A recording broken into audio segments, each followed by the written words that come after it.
Vamos a ver, porque la Biblia sola se defiende. He estudiado 9 argumentos, los más conocidos de esta doctrina de la falsa prosperidad. Y usted va a escucharlos muchas veces cuando predican y enseñan acerca de estos argumentos. Primer argumento, dicen ellos, Dios desea que seamos ricos porque Cristo se hizo pobre para hacernos ricos. ¿Usted ha escuchado ese argumento que dicen? ¿Verdad? Y le ponen un texto. El texto está en 2 Corintios capítulo 8, versículo 9. Dice, porque ya conocéis la gracia de nuestro Señor Jesucristo, que por amor a vosotros se hizo pobre, siendo rico, para que vosotros con su pobreza fueseis enriquecidos.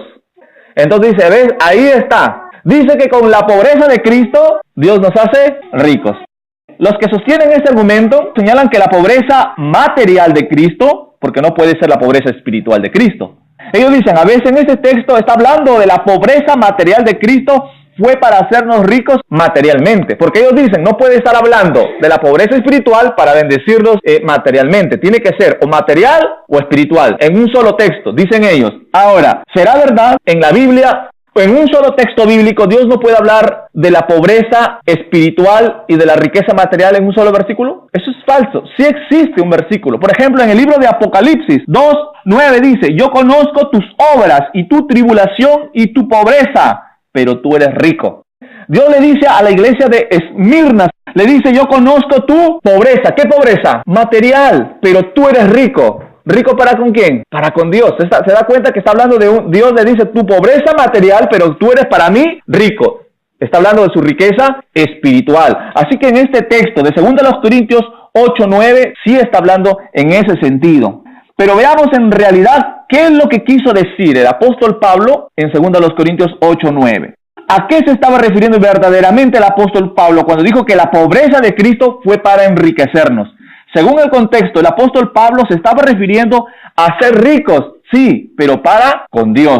Leamos el contexto. Nos vamos unos versículos más arriba, de 2 a los Corintios, en el mismo capítulo 8, versículo 1 al versículo 4, dice, asimismo, hermanos, os hacemos saber la gracia de Dios que se ha derramado en las iglesias de Macedonia, que en grande pobreza de tribulación, la abundancia de su gozo y su profunda pobreza, mire lo que dice acá, abundaron en riquezas de su generosidad. Pues doy testimonio de que con agrado han dado conforme a sus fuerzas y aún más allá de sus fuerzas, pidiéndonos con muchos ruegos que les concediésemos el privilegio de participar en este servicio para los santos. Pablo les dice a los hermanos de Corintios que los hermanos de las iglesias de Macedonia eran materialmente muy pobres. Es más, eran los más pobres de todas las iglesias que Pablo había ministrado. Y eran también los más generosos de todas las iglesias que Pablo había ministrado. Pablo habla de la tremenda, de la profunda pobreza. Ellos estaban en la pobreza extrema. Por eso que Pablo les decía que ya no podían ofrendar. Pero ellos ¿qué hicieron? Le rogaban, decía Pablo, que ellos querían participar. ¿Se da cuenta? Que para ser generosos no necesitamos tener mucho dinero.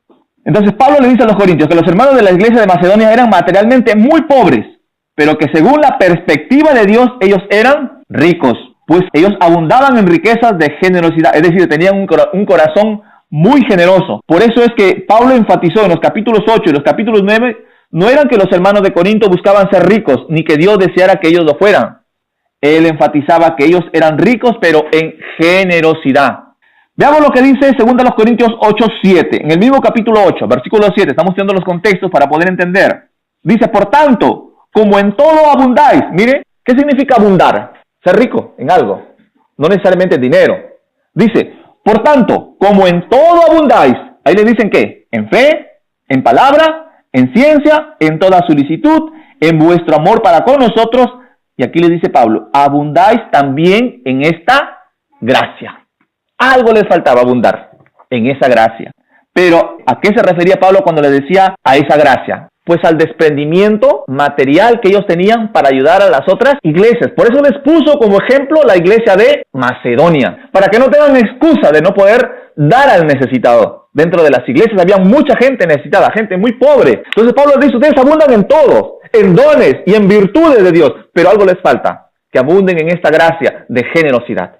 Entonces recuerde que ante los ojos de Dios usted puede ser considerado un hombre rico, pero ante los ojos del mundo a usted lo pueden considerar una persona muy pobre. Eso es lo que no entienden los maestros de la falsa prosperidad. ¿Por qué? Porque ellos dicen que para ser un hombre de fe hay que ser prósperos. No es así. Pablo fue un hombre de fe y no era un hombre materialmente rico. Segundo los Corintios 6:10 dice, como entristecidos, mas siempre gozosos, como pobres, mas enriqueciendo a muchos, como no teniendo nada, mas poseyéndolo todo. Pablo, ¿qué decía? Como pobres, mas enriqueciendo a muchos. Cuando Pablo hablaba de riquezas, estaba hablando en el lenguaje del Dios nuevo testamentario y no en el lenguaje humano materialista, como hoy día lo interpretan muchos las escrituras para sacar plata a la gente. Por eso que Pablo afirmó que él había enriquecido a muchos, pero sabemos que Pablo no hizo millonario a nadie. Es más, las iglesias de Macedonia siguieron siendo pobres. Lo que quiso decir Pablo es que él hizo ricos para con Dios a muchos. Es decir, él, el mismo Pablo, se despojó de muchas cosas materiales para ayudar a las personas necesitadas y con su ejemplo hizo que otras personas lo imitaran. Formó hombres y mujeres ricos para con Dios. Eso no hizo la iglesia primitiva en sus comienzos con el apóstol Pedro, pero la iglesia de Jerusalén era muy diferente a las demás iglesias. Ahora le tocaba al ministerio de Pablo hacer lo mismo con las demás iglesias. Veamos un ejemplo de alguien que no es rico para con Dios, que es rico para consigo mismo. Lucas capítulo 12, el versículo 16 al versículo 21 dice, también le refirió una parábola diciendo, la heredad de un hombre rico había producido mucho, y él pensaba dentro de sí diciendo, ¿qué haré? Porque no tengo dónde guardar mis frutos. Y dijo, esto haré, derribaré mis graneros y los edificaré mayores, y allí guardaré todos mis frutos y mis bienes. Y diré a mi alma, miren lo que le dice a su alma, alma, muchos bienes tienes guardados para muchos años, repósate, come, bebe, regocíjate. Pero Dios le dijo, necio, esta noche vienen a pedirte tu alma, y lo que has provisto, ¿de quién será? Así es el que hace para sí tesoros, y no es rico para con Dios.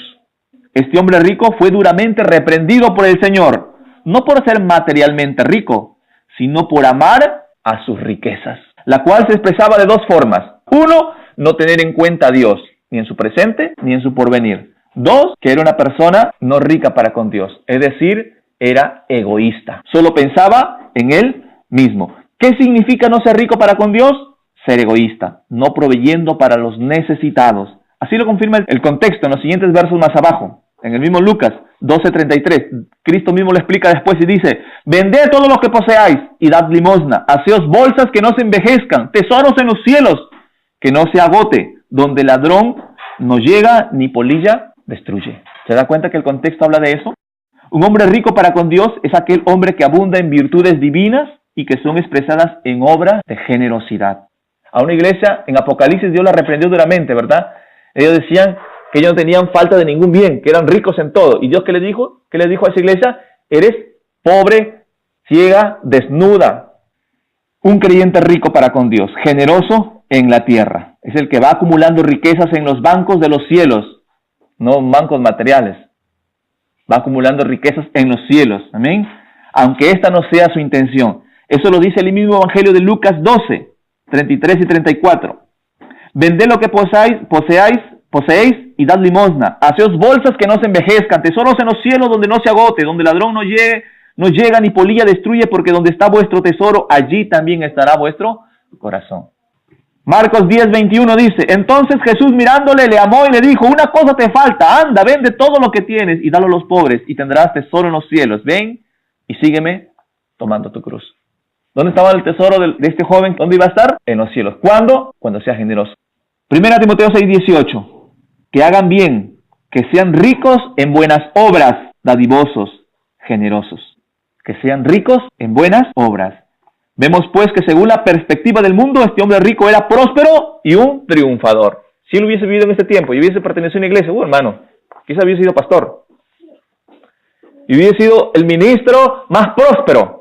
Pero según Dios, no, se fue al infierno. Egoísta.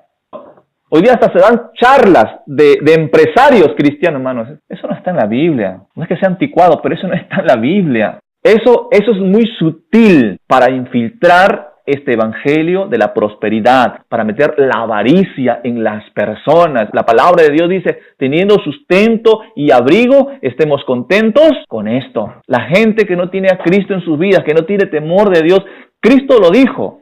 Dijo, los gentiles buscan todas estas cosas, es decir, afanándose. Y a la iglesia le están metiendo ese espíritu. Y muchos hermanos, muchos están siendo engañados. Una de las últimas señales es la mentira. Y muchos serán engañados.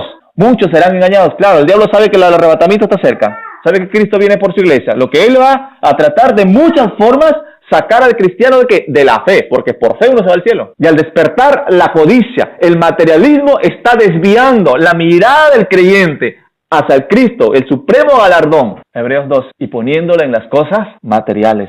Claro, el creyente no va a admitir, no, que yo amo las riquezas, no, dice, pero Dios me quiere bendecido, en victoria y prosperado. Sacan alabanzas, con merenguito y todo. Y no es, hermanos, no es de Dios. Están haciendo que el cristiano desvíe su fe y sus propósitos a las cosas materiales. Recuerde que lo que define nuestra riqueza o nuestra miseria ante los ojos de Dios no es lo que uno posee, sino lo que uno hace con lo que posee. Eso define si somos ricos o pobres, miserables y desnudos delante de Dios.